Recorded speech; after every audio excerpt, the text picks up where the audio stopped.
And this segment is brought to you by Draftkings Sportsbook, America's top-rated sportsbooking app. Not only are they the top, but they're safe, they're secure, but more importantly, reliable, because we know reliability is key, right? It's very, very key. But the thing that we're loving about Draftkings right now is the fact that, man, if you are a first-time user, which, I mean, if you are a first-time user, where have you been? Have you been living under a rock? It's neither here nor there, because me and Deke, we're not first-time users. But if you are a first-time user, make sure you use the promo code Moats, because you will receive up to $1,000 in deposit bonus. And I mean, who doesn't like free money when you sign up for something, right? You like free money, right? Yeah, free money is nice. And then also, especially when you're getting free money and having a good time playing fantasy sports or betting on the sportsbook. Can't go wrong with that at all, man. So that's what DraftKings is offering, man. So make sure, if you haven't downloaded their app, make sure you download the app DraftKings Sportsbook and also their fantasy football app as well. And make sure you use the promo code Moats. All right, so this first question, it comes from, and I'm going to butcher your last name. I'm just giving you that now. We got Pete Athanasopoulos. It's Athanasopoulos. Yeah. So Pete A says 9-0 with an exclamation point. What a feeling. What do you think the biggest thing the Steelers need to do to improve our running game? So what do you think the Steelers need to do to improve their running game? For me, Pete, it was a couple of things. I didn't even think of writing them in this order, too. I probably should have spaced it out so we didn't have to dive right into the running game to start it out. But you know what? Let's get it out the way.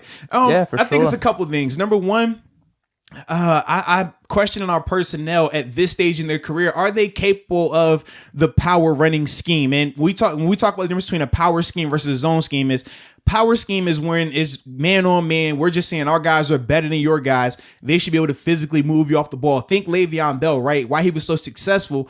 The O-line was able to move and get 1, 2, sometimes 3 yards of, the defender's grass. And that gave Le'Veon the ability to pause and be super patient. Right now, when you watch them on tape, they don't win the line of scrimmage at all. They're great in pass protection, but when it comes to them moving defenders off the line of scrimmage, they do not do that. It's a stalemate at best, but a lot of times they're even giving up ground. And it's not just one player. All of the guys across the line of scrimmage have shown it multiple times now. So that to me is the first thing I'm always wondering, like, is it a personnel thing, okay? Where we're talking about, we need to fix the run game. Let's do something, but then... It's like we don't have the players for that right now. So that's the first thought process. The second thing is I was impressed and disappointed because we saw 2 plays where it was a flash of the running game showing up. The Claypool ghost reverse where he gets the ball. Ben is going to block for him, and Ben dives out the way at the end. Smart. And then right after that, we see them use that exact same ghost motion, but now they hand the ball off and you get a nice gash run. And that's what what you've been talking about. And so that's why when we talk about the misdirection, if you don't have the personnel to just line up and say, hey, my guy can beat your guy, you have to go to the misdirection, the smoke and mirrors, because what you're trying to do is take that edge off the defense. The gap between, a guy being better than another guy at the NFL level is small. So if everything is equal right now and you know your assignment, I know your assignment, you might be a better person than I am, right? You can move me off the ball. But if I throw this motion in here, if I throw this pre-snap shifting here as a defender, I have to think. I have to pause. I can't just fire off the ball anymore. I have to think. What's our check? What are we going to? How is my gap affected by this? Ball snap. Now that advantage that I had is gone. I don't have that advantage anymore. So now at worst it's a stalemate, but best case scenario, offensive line is winning the grass now. So to me, that's the biggest difference. And like I said, I was encouraged because I saw it work. You saw it work. And we're like, oh, it's there. Was that the only one, though? But that was the only time they used it. Any other time they tried to run the ball, they wanted to go finesse. They didn't even try to give you smoke and mirrors and attack downhill. It was smoke and mirrors, and we're going to run laterally. We saw the Claypool reverse.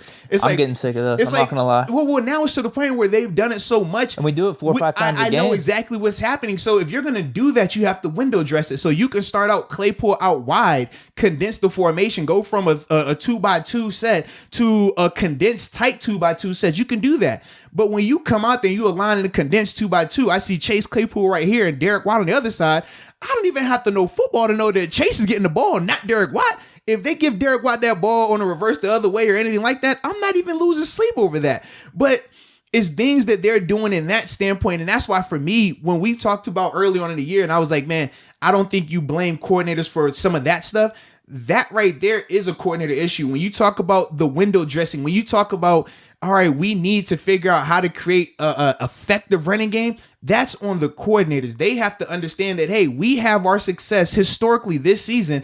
All our successful running games have been based on when we were doing the shifts and motions. We were talking about Al lining up on one side and then shifting to the other side, where you would see Claypool running across the screen in motion, when you would see Deontay. When they start doing that stuff, it creates a climate for the defense where you can't just line up and say, oh, the ball has to go here. As a defense, you play your best when you don't have to think. As a defender, though, when you have to pause and think and, all right, we got to check the coverage here. Now we got to check the front here. Oh, well, I still got to respect this as well. That's kind of why the Ravens are able to be so successful, right? The Ravens offensive line, they're not the person that'll just blow you off the ball. But when you add in all the shifts and pre-snap motion that they do, as a defense, you're a fool if you think you're just going to line up and run off the ball like that, because they can trick you and it takes the edge off. So to me, I think that's the biggest thing in the running game has to figure out. Get back to doing that stuff, because you've seen it works when you do it. But when you try to do it the way they've been doing it these past couple of weeks, you're never going to effectively run, because we don't have the personnel for that right now. And correct me if I'm wrong, it doesn't have to be just a Claypool sweep every time. Correct. Could it be just sending someone in motion, getting set in a different spot? That's it. Okay. Absolutely. And that's the thing, too. We talk about how on defense, right? We were breaking down the cover 3 with Cam Sutton, right? And it's still cover 3, but you can move one person, switches assignment, and it makes it look different, right? And you don't know who was supposed to be over there. Offensively, you can do the exact same thing. It doesn't always have to be Claypool as the motion guy. You can line up Claypool in the slot and still not even use him there. You know, just have him there, do a little bit of the pre-snap, talking to him, making it look like that's where you want to go, because he's going to draw attention. And then from there, you're hitting stuff on the backside, where there's counters, where there's tosses to the weak side. It's things that you can do like that, but it's more so you just have to open your mind up to it. And that's the frustrating part, because you'll see glimpses of it, but it's almost as if they get lazy and say, well, we're having success throwing the ball. Who cares about this? We're just focused on getting out of this game. But when we talk about the run game, we all can agree that you're not going to be one-dimensional and win a Super Bowl. That's not how it typically works. You have to have a running game. Last year, I mean, as much as they had Mahomes, and we're saying Mahomes was MVP in that game and, you know, balled out in the second half and stuff, dude, Damian Williams, there's the argument for him being the MVP as well. Absolutely, man. You have to have that running game, because as a defense, if you're going to tell me that all I have to do is play coverage, I think back to, this would have been, oh, man, it's back when Carson Wentz was with the Bengals, right? And we would talk about, I think Randy Johnson was the running back. Carson Palmer. Oh, Carson Palmer. That's what I meant. Carson Palmer. Excuse me. Yeah, Carson Palmer was at quarterback, right? And I think Randy Johnson was the running back. And Randy wasn't this Rudy. Rudy, yes. I got you. I got you, dude. I got you. And I'm like, this running back isn't some beast. He's not Corey Dillon. He's not one of these guys that are going to make you stay up at night. But he would have statistically good games on the ground. And it was just like, man, we'll let you run that, because we know you really want to throw to these receivers, Ocho, where he was Chad at the time, and TJ and those guys. So we're going to play small ball and make you beat us running the ball. We know you're not good enough to do that. Teams are going to pick up on this and say, well, you know what? If all you want to do is throw the ball, we're going to play small ball and make James, Benny Snell, Anthony McFarland have to beat us. And right now, we haven't seen the O-line and running back be creative enough to even make that happen. So that's why you have to get this addressed sooner rather than later, because right now, versus the Bengals, you can get away with it. Versus the Cowboys, you can get away with it. But we said, man, once you get into the playoffs and it gets deep in that thing, like, you don't have that luxury anymore. Margin for error is a little less. Absolutely, man. You want to be firing on all cylinders. Yes, you want to indeed. have every option available. And as much as we know Ben is capable of producing, to ask him to do that week in and week out in the playoffs solely by himself, that's asking a lot. Even Russell Wilson, who we view as Superman at times, we've seen these past 2 games where he's come down to reality a little bit. It's not far-fetched to think that, hey, man, these guys aren't going to play out of their mind every week. Well, the Mahomes is a good example. He did it. He did it 2 weeks with the Titans. That was the AFC Championship game in the Texans. In the Texans, yeah. But then the Super Bowl, he came back down a little bit. Yeah, a little back down, but obviously the clutch fourth quarter and everything. But you needed the Damian Williams really to keep things going. Though. So imagine if Mahomes is having a down to earth game until the fourth quarter, and you don't have that running game. That game is drastically different. But because of the running game, it allows you to still be in the mix until your guy heats up. Because we know with these quarterbacks, they're going to heat up at some point in time throughout the game. You just don't know when it is. If they start out early and do it the whole game, you're not worried about it at all. But if it's one of those games where it's going to take them to the fourth quarter to really figure it out and get it going, you have to be able to stay in contention. But in order to get to a clutch moment, you got to at least have these 3 quarters be somewhat, in conversation.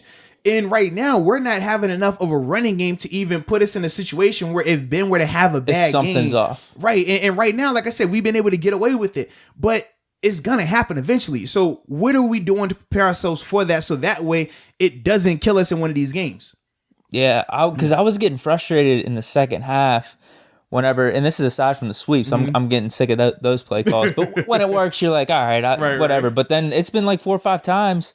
It's not working. It's like, dude. And it takes so much more effort for it to work. I mean, you're seeing some of these sweeps now where it's like the guy got to bubble around, got to make a guy. And it's not like these are just crazy at the goal line anymore, too. These are in the middle of these drives. But then there was a couple times in that second half we were up.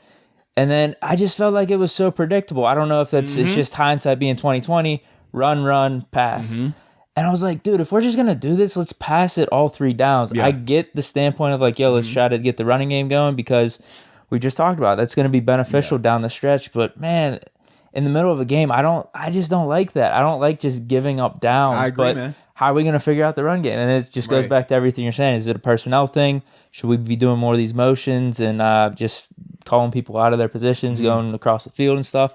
Yeah. So I don't know, man. Because I don't want to do that. If that's the case, where it's just going to be we're handing it off, we're in the gun or whatever. Yeah. Then we're in 2nd and 9, and then we do it again. We're 3rd and 8. Yeah. And then we have the margin of error of getting a 3rd and 8 pass. Like it's doable because, like you said, like Ben's that good and the receivers are that good right now.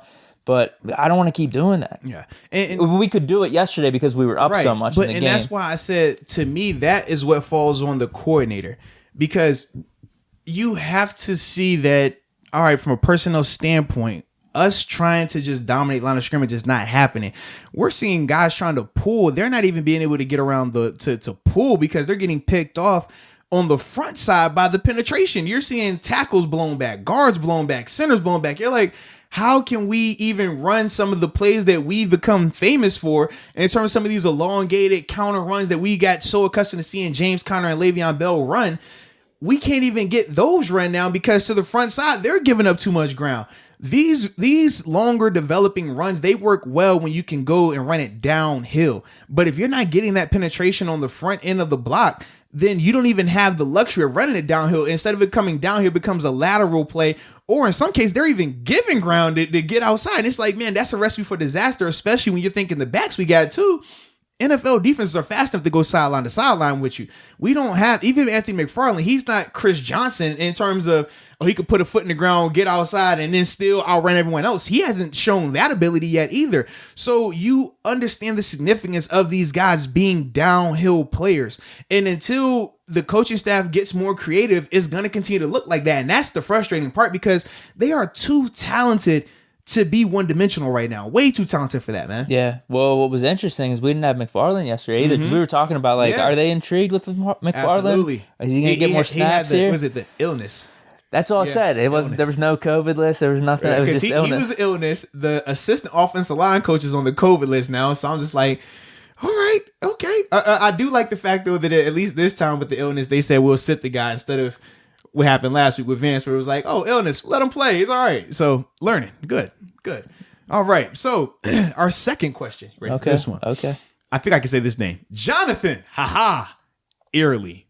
Yeah, I said that right. Jonathan Early says, hi, Arthur. Just wondering, who do you think needs to change at running back? New style or a new running back altogether? I think James Conner is good and that we should keep him, but we need to change something. Also, why are the Steelers looked down on so much by the media? Is it them just trying to get fans riled up? So I feel like we did kind of answer the James Conner and the running back part earlier on. I don't think that we need to switch running backs. I think James is still an effective runner when the calls are set up for him. I just think more so it's scheme based, man, in terms of understanding that, hey, we don't have the personnel to just blow you off the ball. So we need to adjust our scheme in terms of how we go about running the ball. Once they do that, I think the running game gets back to being good. I mean, and we saw them, like I said, we saw glimpses of it, but we're just not seeing it consistently enough.